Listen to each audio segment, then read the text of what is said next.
Welcome back to Your Breakthrough. We're going to talk in this session about the exact formula for what creates long-term happiness, what creates unhappiness, what creates suffering, and what the antidotes are, of which there's only 3. How do I know this? I've had the privilege of being with 4 million people now from 100 countries around the world in live seminars, and I've seen everything you can imagine.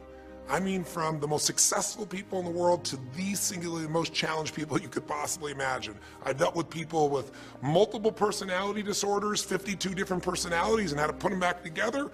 And I've dealt with people with no personality who have a much bigger problem. No matter what the diversity of people I've dealt with and the diversity you've seen in this show, the ultimate question I'm always asking is, how do I help people to break through? The question is, what are you breaking through to?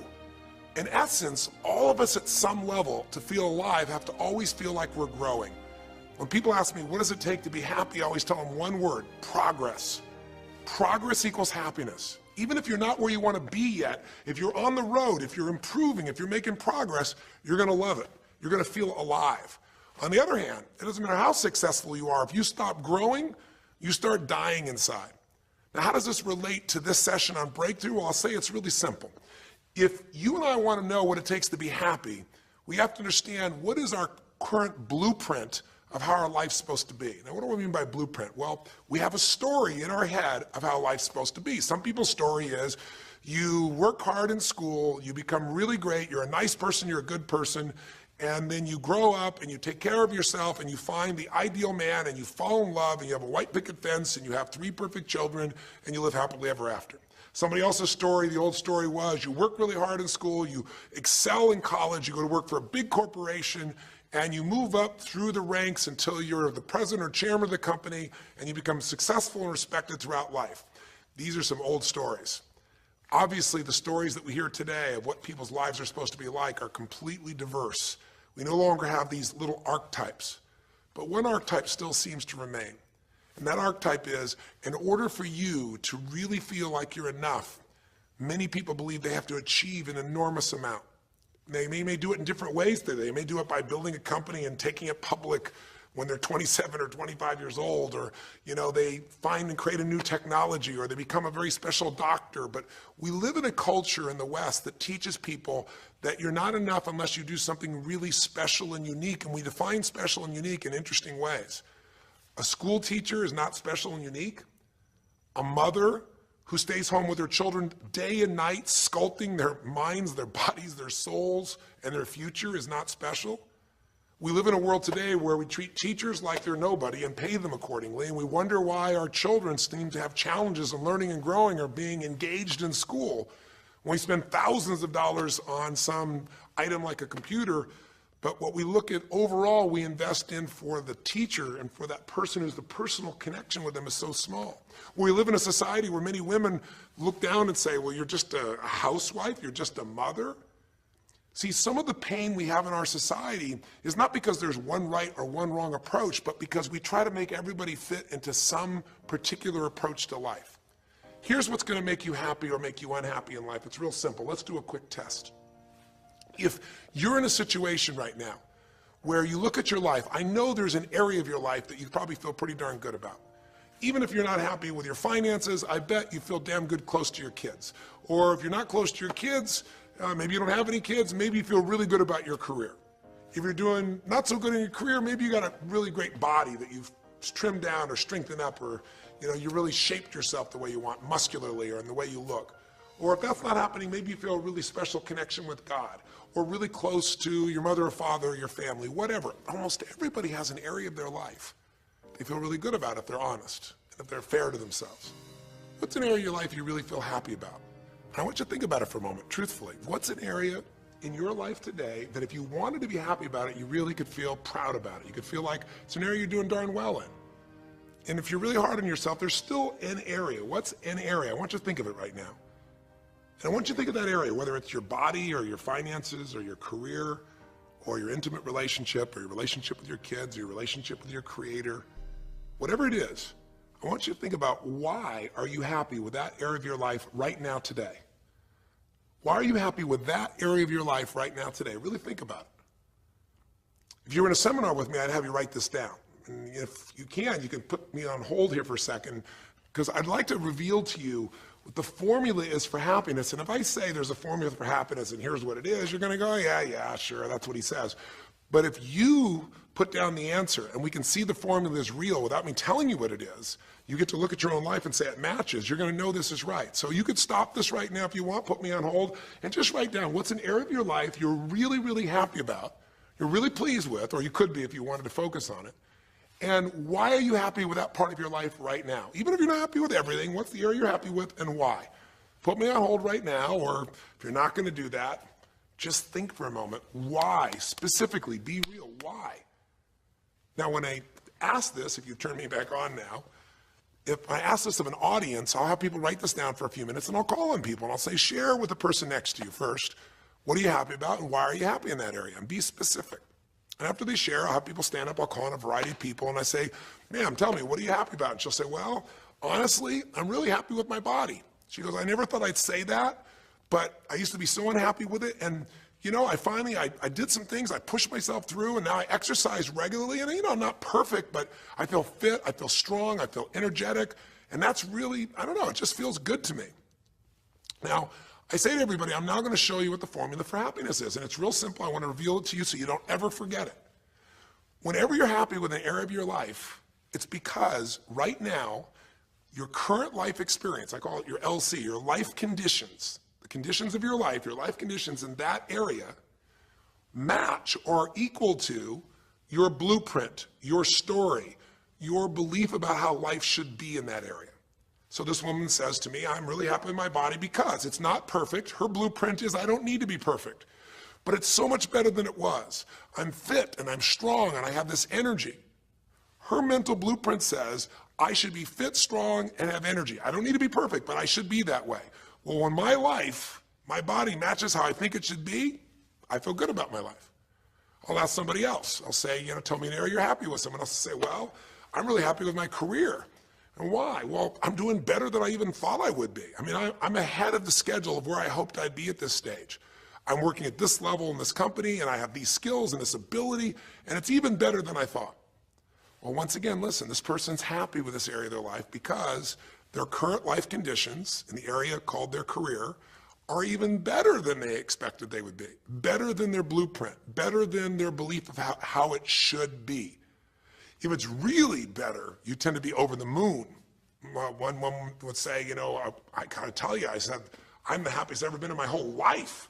How come? She goes, because I have this man in my life and I'm in love with him and he loves me and I can be myself with him.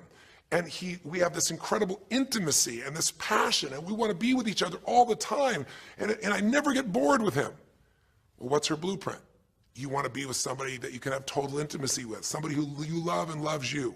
Those are part of her rules, her beliefs of how it should be. She said, you know, it needs to be, I never want to be with anybody else. I want to be with them every moment. Her blueprint about how life should be and the way she lives, her relationship's even better than she hoped. When it's better than you hoped, you're going to be totally excited. So think about this then. What's an area you're not happy with? Let's see if we can find the formula for unhappiness. If the formula for happiness is to be able to meet your expectations or exceed them, that really makes you excited, but to be happy, you gotta at least meet it. It doesn't have to be perfect, but if you generally are meeting what you expect you want from your life in that area, you feel good. Life conditions match blueprint, feel good. So what makes you feel bad? What creates pain, stress, frustration? Real easy way to figure it out. Answer this question. What's an area of your life you're not happy with?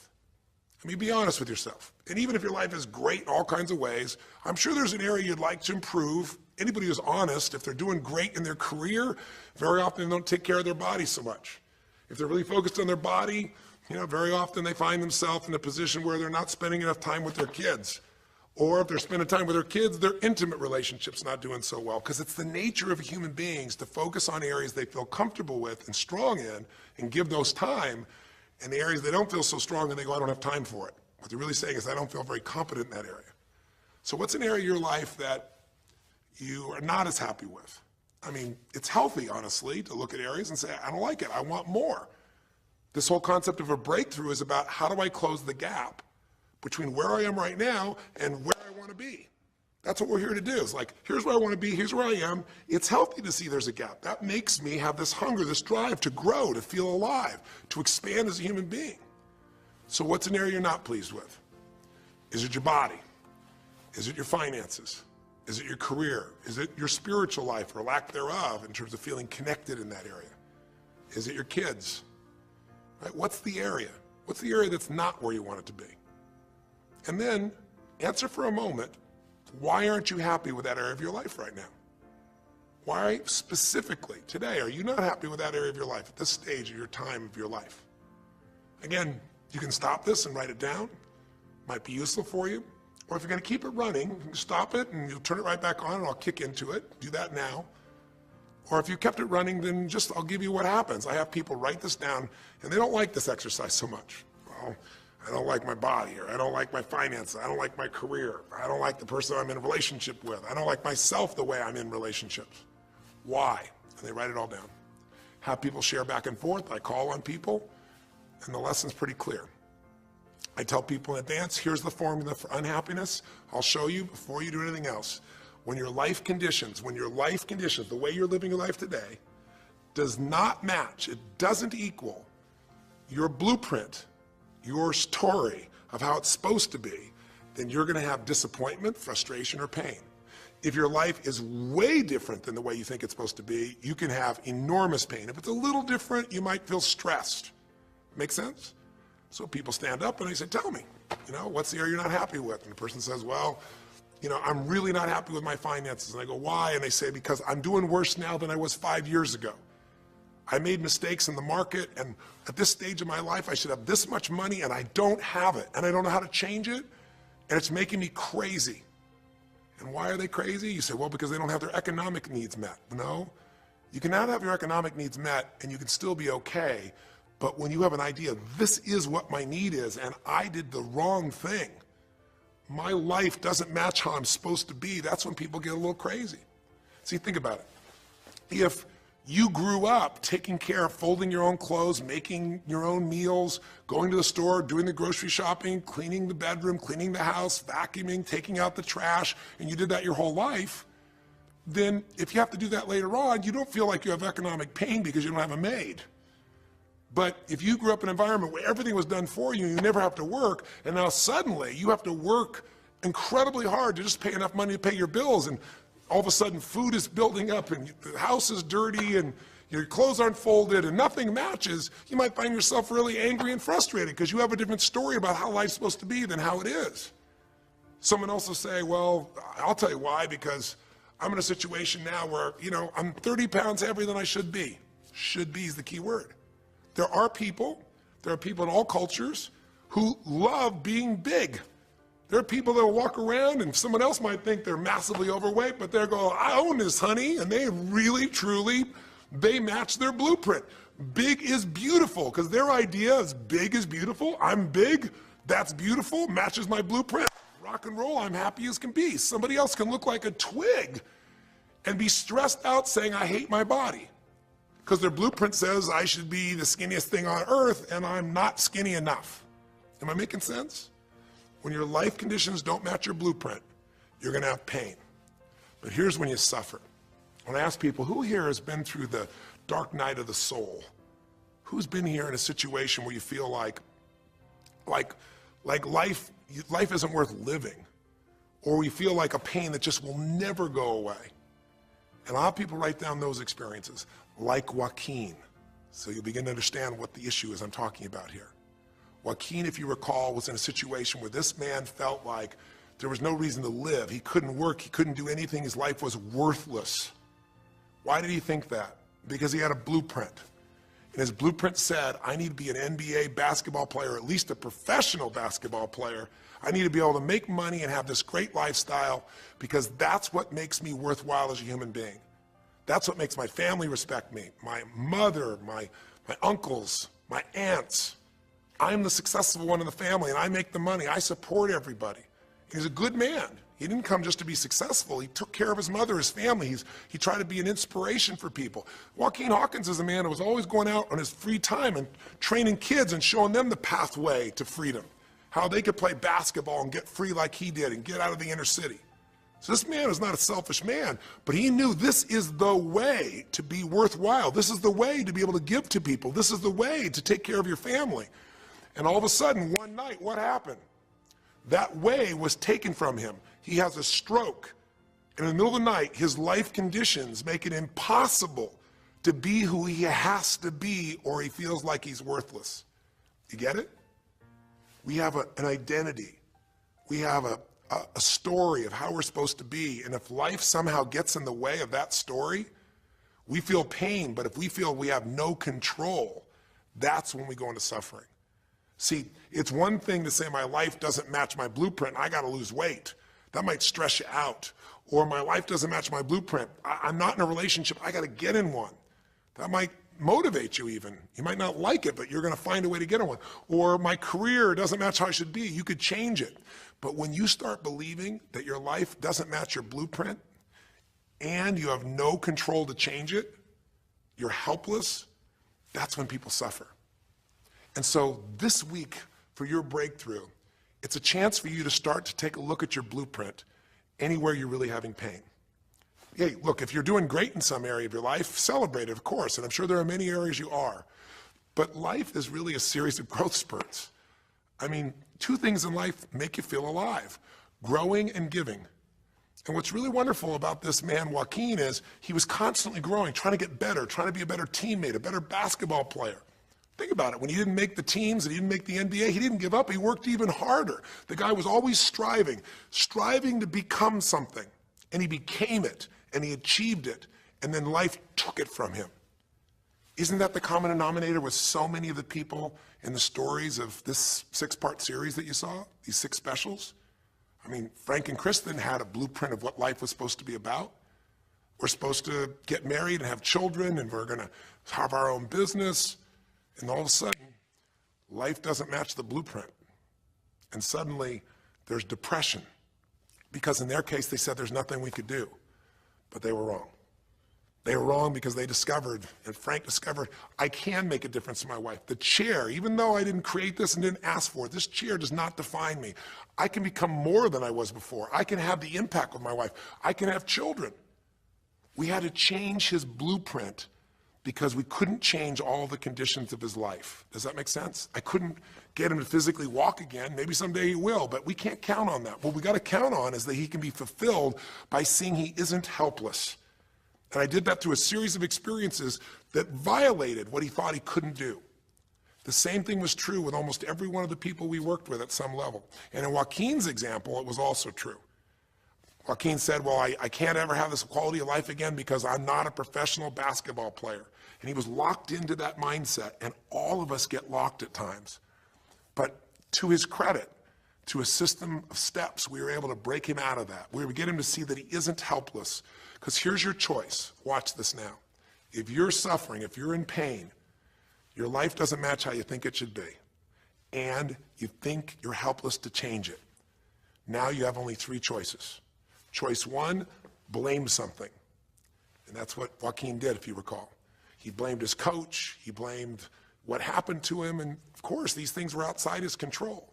But he blamed his coach. And a big part of the healing, if you watch this session, was bringing his coach in and getting him to see, hey, you know what, all that anger, all that resentment inside of you, Joaquin, A, it's not based on the truth, and B, like Nelson Mandela said, having resentment in your soul is like drinking poison and hoping that your enemy will die. It doesn't work that way. And when Joaquin was able to break out, his breakthrough was a change in perception, to realize this coach wasn't stopping me. I just felt like I lost everything, and so I don't know how to change it, so I'm looking for something to be mad about, someone to blame, so I don't have to blame myself, or I don't have to feel so helpless. Because when you're angry, you don't feel so helpless. You feel strong for the moment, even though it's a fake strength. When he was able to make that breakthrough, he could stop blaming. Because these are your 3 choices. When life doesn't match how you think it should be, blame something. An event, someone else, or yourself. As we talked about earlier in the series, blame games just destroy you. There's no progress when you blame. For the moment, you feel okay, but nothing changes. What are your real choices? You only have 2 choices in life. If life doesn't match your blueprint, you either have to change your life. That is, you got to say, you know what, my body isn't there, I'm going to go work out. My relationship isn't there, I'm going to change it. I'm not making what I gotta make. I'm gonna retool. I'm gonna get a new skill. I'm gonna go back to school. I'm gonna start a business. I'm gonna do something. You have to do something to change your life. Or, in order for you to be happy, if you can't change your life, you're gonna have to change your blueprint. Usually in life, it requires a little bit of each. Does that make sense? And if you change your life and change your blueprint, you can have an extraordinary life. And what you witnessed this man do was once he let go of his anger and his denial, once he started to look at things, he began to find by spending time with his family that he was worthwhile being loved whether he played basketball or not. Of course he'd love to play basketball, but professional basketball was no longer a part of it. And we got to get Joaquin to shift that. And Joaquin is a metaphor for all of us, because all of us are going to have times in our life when what we want or think life should be like isn't going to match how life really is. Those moments, if we blame, our life goes into pain. If we change, we can change our life and match our blueprint. But we have to also know when it's not within our control. And that's how we're able to make a shift and change what our story is for our life, what our expectations are, not by lowering them, but by changing what that model really is. I hope this makes sense to you. I'll give you a great example.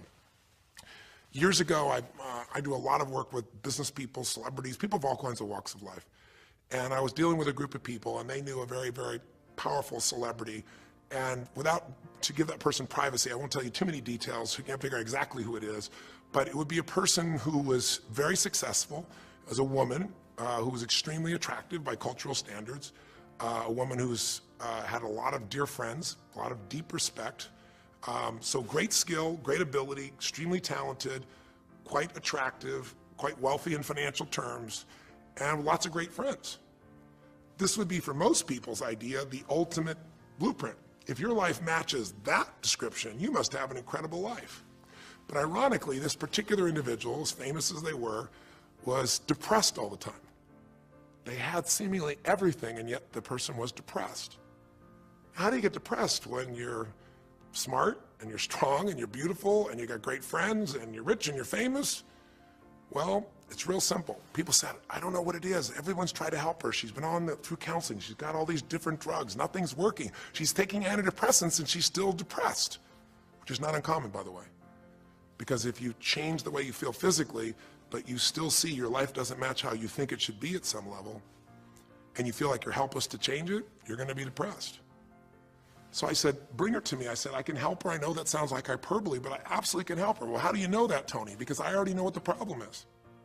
I know if someone's depressed, it's because they feel helpless because their life doesn't match how they think it should be. I just don't know what her blueprint is, but we'll find out what it is, and we'll either help her change her life or we'll help her change her blueprint, or both. Long story short, and very quickly, I'll tell you the core of it. She came to me and she spent maybe the first half an hour telling me, apologizing, saying, I know I should be happier. I know it's silly for me to be depressed. I don't know why I'm so depressed. I know I should be grateful for what I have, and I am grateful. And it was all these reasons why she knows she should feel good, but still didn't. And I tried to finally explain to her, listen, I don't care about that. I care about you. The fact that you're not happy has nothing to do with what you have or don't have. The fact that you're not happy is that your life doesn't match the way you think it should be. And you have some idea of how you think it should be. And worse, if you're this depressed after all this time, you feel like you can't do anything. You have no power to change it. You feel helpless. And she looked at me in a certain way, and I said, so what is that? What did you want your life to be like? She goes, well, it sounds stupid. I said, it's not going to sound stupid to me. She said, well, I don't know. I just always, since I was a little girl, dreamed that I would be married, and I would have 3 basically perfect children, and they would love me totally, and I loved my husband, he loved me, and I said, okay, so how's that working for you so far? And she said, well, I think you know, because she's a pretty famous person. She said, I'm divorced twice, I have no children, and I'm now X age. And to give you a clue, that age would be an age where having a child, your own natural child at least, barring a medical miracle, is not going to happen. So I said to her, well, why don't you just adopt? She goes, no, that's not it. And so what I had to dig under is, remember we talked in one of the earlier sessions about there's the surface problem and then there's the deeper desire or need. So I said to her, I said, well, what if you couldn't have the husband but you could have the kids? And she smiled and she said, I'd take that. I said, well, why not adopted kids? She goes, no, it has to be my own blood children. So I kept digging to find out what was behind her blueprint. Because your blueprint is just a projection of what you think you need to be happy. But as human beings, we're notoriously ineffective at knowing it's going to make us happy. So much that we think we're going to make us happy, we get there and we go, is this all there is? So many things that we think are going to make us miserable and we can never deal with, we go through it and we can handle it. We're not good at projecting these things. All kinds of studies will show this. So I said to her, well, what are you hoping to get from these 3 children? Why do they have to be your blood children? And she finally said, well, if they're my blood children, I know they'll always love me. They'll never leave me. What was she looking for? Unconditional love. She had this big blueprint that said, White House, picket fence, 3 children, perfect husband, all these different things. But what was behind that was a need to feel like she could have love that would be certain and wouldn't go away. So I can help her meet that need. So I said to her, I said, well, maybe one reason you don't have a husband is because every time you look at one, you're trying to figure out if he's going to get you those 3 kids in time and how that's going to happen. And maybe he feels a little stressed when you're looking at him this way because he can feel what's going on behind your bed, even if he doesn't know what the words are. And she started to laugh. She goes, I guess I've probably been that way a good portion of my life. And she goes, people wonder, why I'm so uptight. I said, you're uptight because you felt like you're running out of time trying to meet some picture. But I said, all you really want is love. I said, don't you have a lot of love in your life? Tell me about your friends. And gradually, I got her to start seeing this love that she was trying to get was already here. It didn't match the picture. Maybe we could paint a new picture of what life could really be like and make sure that picture met her deepest needs. That's basically what we did with Joaquin. Joaquin wanted to be a professional basketball player because he loved basketball, yes, but also because he wanted to be that man who was a leader. He wanted to be the man who was the good man. He wanted to be the one who brought energy to people. He wanted to be the man people would look up to. He wanted to be the man who could take care of his family in style, all of his family, not just his daughters and his wife, but other people as well. Underneath it all, he wanted to know that he mattered. And through the process that you saw in this show, he began to find out that he didn't need to be angry at the world, that yes, his blueprint was taken from him, but his soul and his ability to be a special human being that could touch other people was not taken from him. That maybe his real gift was his ability to inspire young kids, his ability to get himself to do whatever it took. How did he become a professional basketball player? Unbelievable discipline, unbelievable drive. He started bringing that to picking up trash, and the game started to change. He started to have fun there. He could come home and take care of his kids and pay his bills.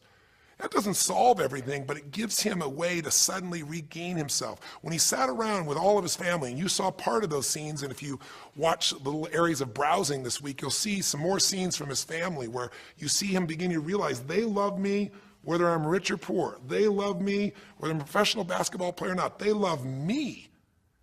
That's what he was really after.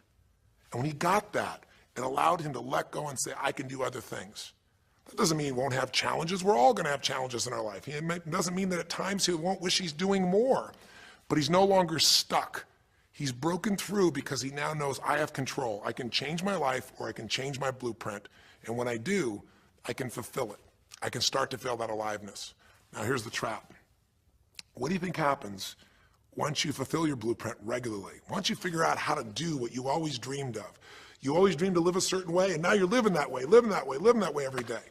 Well, the human nervous system, the human spirit needs to grow. So pretty soon you'll get bored with that, and you'll come up with a new blueprint. That's part of life that's exciting. See, if you and I from this day forward are going to be happy, just remember what we've said. It takes 2 things, grow and give. A meaningful life comes from growing, that sense of progress, and it comes from having life not just be about me, but about we, doing something that makes me feel connected to other people besides myself. That growth, that sense of contribution fills a deep spiritual need that we all have. If you are unhappy in your life, you got 3 choices, really 2. Blame, that's not a choice, it's not going to work. Don't blame someone else, don't blame the event, don't blame yourself. Just figure out what you're going to do to change your life. That's my specialty. If you like my coaching or my team's coaching, come visit with us. Come to an event. Come get a coach. Come through a program, and we'll guide you through it more than just a few minutes like this, and we'll do it directly, an environment that'll shift you. Or change your blueprint. You're going to have to rewire what's going on inside, and that's what we focus on as well. So I hope this journey has been an interesting one for you. I hope it's opened up your eyes to what it takes to go from where you are to where you want to be. It takes changing your emotional pattern. It takes bringing presence to your life. It takes realizing you have no problems compared to somebody else and putting your life in perspective. It takes the ability to deal with those extreme stresses that happen in your life by questioning your limiting beliefs. And again, we'd love to coach you and show you how to change those in a permanent way where it happens automatically, just like lifting weights so often until the muscle's always there and you find yourself able to follow through. It takes for you to be able to figure out how to deal with crisis and how to turn it around. It takes facing your fear. It takes pushing yourself through what used to stop you. It takes putting yourself in a position where you connect to what's more important than just yourself, what you value than just yourself. And it takes, I think in this case also, the ability to realize that no matter what happens to you, you're more than that moment. You're more than the story you think you're supposed to be. And that even when you're not matching what you think you need to be, maybe there's a reason for that. Maybe you're having to find a different part of yourself that's going to fulfill you at a much deeper level. Sometimes failing to get your goal gives you your destiny. I can't tell you how many people I've known over the years who had an idea of what they thought their life was supposed to be like, and they didn't achieve it, and they felt miserable and upset and frustrated, and one day an opening happened, and they went, oh my God, thank God that didn't happen. I think it's Garth Brooks had a great song, and it's a song about when he was in high school, and he was in love with this girl, infatuated with her, and she didn't even know that he existed. And he prayed to God every day that she would notice him, that she would fall in love with him. And then sure enough, she never did. He was so disappointed. His blueprint didn't match. His life didn't match it because she didn't even know he existed. And he felt this suffering. He could do nothing to turn it around. Well, 15 years later, he became a guy named Garth Brooks, somebody everybody knew, and he could rock, stadiums with his energy and his song and his music. And he goes back to be at his high school reunion. I think it was his 15-year reunion, if I remember correctly. I don't remember the exact year, but all I remember is he said he saw that woman that he was so obsessed by. He was looking forward to seeing her. And now he was Garth Brooks, and he met her. And after he met her and spent some time with her, he wrote a song called Thank God for Unanswered Prayers. Sometimes not getting your blueprint's the best thing that ever happened, because the disappointment drives you to find something more important inside of you. Or not getting it makes you look for another aspect of your life, a spiritual aspect, a family aspect, a physical aspect. If you can just trust that life doesn't happen to you, it happens for you, then you can find in any situation a benefit that can take your life to the next level. I don't care if you're Frank and Kristen. I don't care if you're, Mandy and Scott. I don't care if you're Joaquin and Kim. Every one of us in our life is going to face situations where it feels like we have total trauma, something that's been taken from us. The real question is, what are you going to do with it? Some people just live in their story of what they don't have, and they have the right to do that. If Frank and Kristen lived in pain and felt bad, we'd all say they have the right to do it.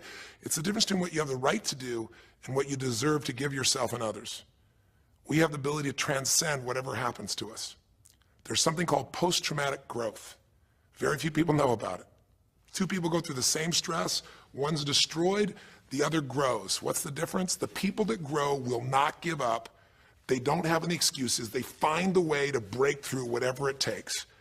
And when they do, three things happen. Number one, they realize who they really are and what they're capable of. They realize they're so much stronger than they thought they were. And number two, they deepen all their relationships. You want to know who really cares about you, who you love and who loves you? Go through some tragedy, go through some hard times. All your Facebook friends go away. Your real friends, your real family shows up for you, and you show up for them, and it deepens your relationships. And the third thing happens, if you can push yourself through and break through whatever challenges life gives you, is each time you have a breakthrough, you get stronger. And it almost like builds a psychological immunity in you, where suddenly, all of a sudden, it's like stuff happens, you know stuff's gonna happen, and you're not scared of it anymore. Because after you've been through a stroke, after you've been through, losing the use of some of your body, your senses, after you lose a family member, and you break through to that, you get to the other side, it's like, give me your best shot, life. It's almost like there's this psychological immunity that says, I'm ready for whatever life will give me. I don't want challenges, but if they're here, I know I can handle them. That strength of spirit is what creates a sense of freedom and joy in life. And that strength of spirit basically comes from living a life where you are constantly and never ending thinking a way to improve yourself and to help others. That's my mission. And if we can serve you again in the future, I hope you'll check us out. There's 3 ways you can continue to participate with us. You can come to an event, come have an experience with us live at a weekend at our Unleash the Power Within or our Date with Destinies. I think you'll find it's very different than just sitting here talking to you quietly, sitting in front of your computer screen. It's a rock and roll environment. It's like going to the ballpark and having one person sitting there talking to you versus being in the ballpark or the rock and roll concert, with 50,000. There's an energy and a power that comes from it. Second is there's immersion. Here we talk for an hour, there's distractions and emails. There it's total focus, and we go for immersion where literally what we did here over 6 weeks, a few little conversations, all that happens over and over again, multiple times a day, and you get that shift. So come to an event or call up and get a coach. We have people that you can work with and have a free coaching session and make sure it's really valuable for you. But these are people that can check in with you to help make sure you break through, you make the changes you want to make in your career or your finances or your body or your emotions or whatever area matters to you. And finally, lastly, and probably most importantly, every day you got to feed your mind. Because every day most of us are turning on, some form of news. It shows up in our pocket, in our Blackberries or iPods or our iPhones, I should say. It shows up on your computer constantly. It chases us, and it rarely does a good idea interrupt you. Really what you have to do is pursue the ideas, pursue the experiences that are going to change your life. And we have a way to do it called net time, no extra time. A way where you can keep feeding your mind the stuff that really matters with some products or services. So if you're interested in any of those things, be sure to click on your interest of an event or interest in having a free coaching session, or maybe try one of our audio programs, because the other challenge here is with video, you got to sit here potentially and watch me, but with audio, you can do it while you're working out, you can do it while you're cleaning the house, you can do it while you're driving in the car, while you're getting to work. We'd love to continue serving you in any way we can. I know I've gone long in this session, but I really want you to think about, how can I get my life the way I want it to be? The way I do it is I figure out what my blueprint is and I update it for what life is. I change my life, match my blueprint, and suddenly my life feels full and alive. Thank you for the time that we spent together here. I've really enjoyed our time, and I hope that this breakthrough series reminds you to never settle for less than you can be. Never settle for less than you can give or you can share. Live strong, live with passion, and God bless.